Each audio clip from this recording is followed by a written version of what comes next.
CompoCloset is a company that makes a dry toilet, also known as a composting toilet. It's called the Cuddy. And today we're going to give it a full review and I'll let you know what my honest opinion of this product is. Here we go.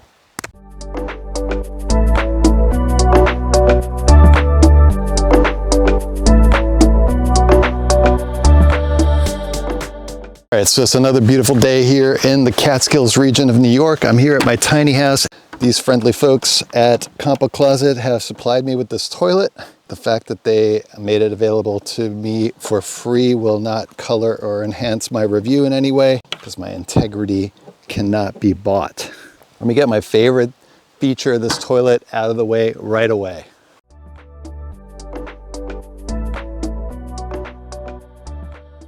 Okay, now I think we're ready to do the review. Yes, it does come with those, so kudos for that. I will put together a pro-con list, so stick around till the end of the video. I did the unboxing video already. If you by chance haven't seen that, you can check that out with the link up here. Just so you know, I don't come from a dry toilet background, but having been active in the tiny house space for the past 12 years. I do obviously know that a lot of people like the composting toilets. Nature's Head is the big player in that space. Their particular toilet runs in the just over $1,000 at this point. This toilet, the Cuddy by CompoCloset, is just south of that in the $800 range. So for $200 less, do you get $200 less toilet, or do you get a better deal basically? So let's find out. First off, the toilet is very much a box shape. I like that about it because as a former tiny house builder myself, when you're building tiny house or when you're doing a van conversion or whatever it is, you know, you're dealing in a lot of angle. You're not really dealing with curves and things like that as often as you are with straight lines. So I love the fact that this has straight lines because it would be very easy to integrate into a very tight space, and it makes fantastic use of that space. Now, if you contrast it to the shape of the Nature's Head toilet, that's got more of a like organic flow to it. And quite frankly, I have a little bit more trouble with the fact that there's parts sticking out of it. This is fully self-contained. It has an agitator or mechanism just like the Nature's Head does, except it tucks away really nicely in there. The lid for the toilet folds into a straight up position. You can see that there. Nice straight line. In other words, this will lean up against a wall or whatever this is pushed up against. So that's a nice feature.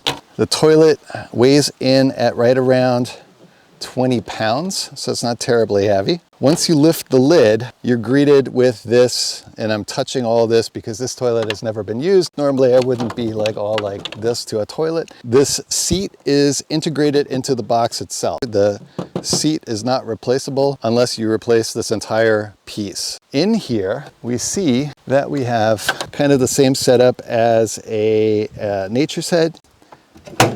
You've got this back compartment here for fecal matter, and then you've got the urine port right down there. This would be a toilet, as with the Nature's Head, it's a toilet you got to sit down on. It's not something you stand in front of and try to aim for this hole here. You're not going to do that. You're going to make a mess. So you're just going to have to get used to sitting on a toilet.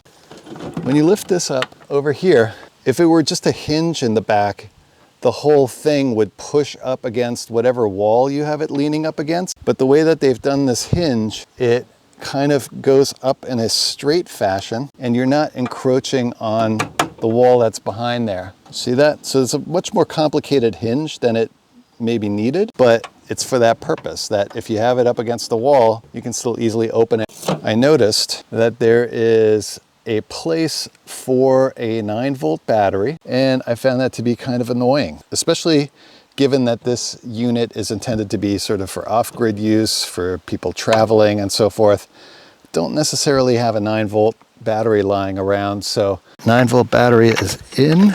I changed the venue here a little bit so that you can see this. You have the urine tank, and you can hear there's like a float in there, and when you bump the float to the top, a little light comes on. That's pretty cool. If it floats at the bottom, nothing. And the tank, it's got these two handles. I don't know if I like that. Like if you're reaching in here and you're pulling that out of there, I guess you need two hands. I wouldn't want to, well, I guess you could pull it out with one hand, but you need kind of strong fingers for that. I'm not sure why this wasn't just a handle. That said, you've got sort of a cover here, which marries up to that flap, so you're not getting any fecal matter that makes it sort of out of this bin. There's a handle back here, very nice. And you lift this unit out. So there's some agitators in there. See that? You spin around these agitate things. You're going to need like some kind of medium, as you would in any other composting toilet. That's kind of fun. In the back here, we've got a receptacle for a charcoal filter, and we've got a little tiny 12-volt fan down in there. And there's another wire there. So you can see that that's going to need to be connected down here. And there's a little twist-off thing. And you stick a little wire connector into that port. And that'll keep that little fan running. And what it does is it looks like it's going to pull air through that charcoal filter. There's like a little vent hole right there. Yeah, there we go. It pops right on there. You see that on there now? There's our charcoal filter installed. So you got a 9-volt here, and you got a dedicated 12-volt power supply for the fan. Why not just run another wire up along the side here and have that power this whole magnet urine tank warning light indicator? It would just be so much easier, I think, rather than requiring a separate power source and a battery. Especially, again, like I said before, if you're in the woods, 9-volt batteries aren't always the easiest thing to get. So this lines up with the hole for the urine thing. And there's like a silicone thing in there. Yeah, I'll show you. So inside of there is one of these things. It's very soft, pliable silicone. So the urine kind of flows in there, but it sort of self-seals. I get the concept, I like it. But here's those two handles I was showing you before.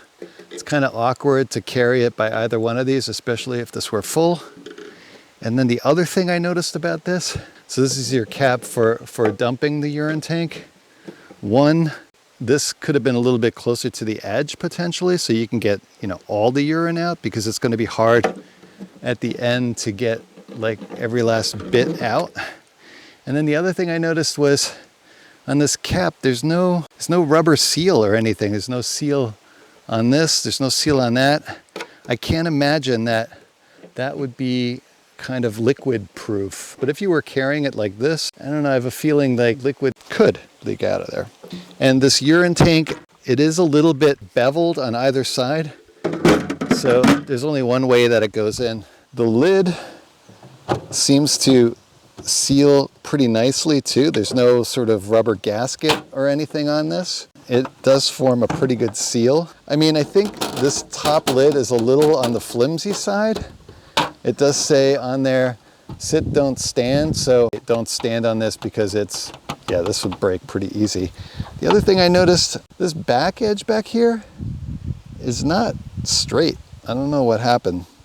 So a little bit of a production issue there maybe. It's not a sharp edge, but it's also not a straight edge. Again, it was something like this, maybe, a soft close might be nice. Minor thing. Everything else feels pretty solid about this. Maybe, that's fairly loud. And yeah, you can kind of do it gently if you try. These are minor issues. But yeah, that's the Cuddy by CompoCloset. What do you think? What do you like about it? What did I miss? Does anybody have one of these that can chime in the comments below? So let's go over this pro-con list real quick here. Right away on the pros, there's the straight lines and right angles. Just makes it super easy to install. It's under 20 pounds, so that's a good thing. It's light. Small footprint. I said that kind of above, but because of the right angles and the small size footprint, really easy to find a home for. Mounting it with the back to a wall, flush mounting is super important, and it's a huge differentiator from the Nature's Head, which you have to kind of pull out to get the top open, and it's just a mess, right? So you have full access to this thing without it ever budging out of its small space. It's sub $1,000, and I say that as a pro because there are now numerous north of $1,000 dry toilet options. The urine tank indicator light is a really nice feature. The concealed agitator handle is great. Tucks away when you don't need it, when you're not using it. There's no need for external venting, so you don't have to cut a hole through the side of your schoolie, your van, your tiny house, whatever it happens to be. God forbid a boat. You really don't want to cut a hole into the side of a boat. There's the silicone seal for the urine compartment. I do like that, the way that that kind of closes back up when there's no urine going through there. And the eye stickers. I mean, come on, those are great. The cons, $800. Still a lot of money for a dry toilet. I know people are going to comment on that and they're going to think it's on the pricey side. It is on the pricey side. The fact that a 9-volt battery is not included is problematic when you realize that you need a 9-volt battery. The urine tank handles I found to be kind of awkward, the way you have to kind of juggle the urine tank with the two. Yeah, the urine tank cap placement I found also to be less than ideal because it's kind of in from the edge, making it hard to fully dump the tank. And I was a little bit suspect in terms of the nature of the cap itself and the fact that there's no rubber seals or silicone seals in there. There were some production issues with the anomaly on the lid edge. It was just kind of not straight, not a clean line. And quite frankly, that whole top lid is a little flimsy to me and could be a little bit more solid. And then in general, just the lack of sort of dampening features, slow close lid or some kind of rubber seal to make it a little bit more quiet would have been a nice to have. I'd say overall the pros have it, but there are some cons to this unit as well. So there you go. I appreciate you watching. Please hit the like button if this has been in any way helpful to you. Check out my other content on tiny houses, on tiny house toilet options. And with that, I bid you farewell. I wish you a nice day. And thanks again for CompoCloset for providing me with the Cuddy to review. All right, have a good one.